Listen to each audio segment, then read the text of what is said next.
Hello hi नमस्कार मु सुब्रत मु आपनको स्वागत करुच्ची आम यूट्यूब चैनल सुब्रत ब्लॉग्स को। सो फ्रेंड्स आज आम पहुँची जाइचु गोविंदपुर बाना पड़िया मठ पाखे। तो आज मु आपण मानू पहाड़ ब्लॉग्स वीडियो देखेबी। तो लेट्स गो चलतु पहाड़ चढ़िया।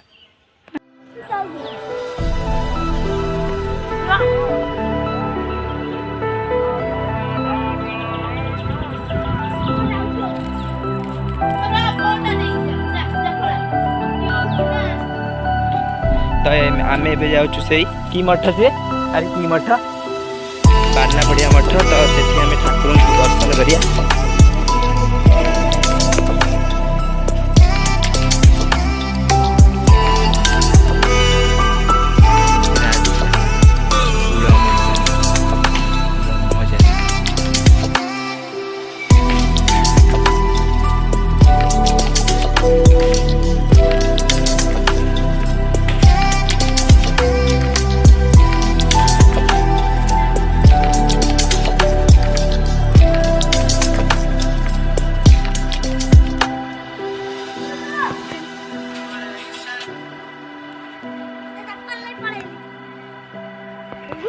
तो ये हूँ पहाड़ को जीवा रास्ता।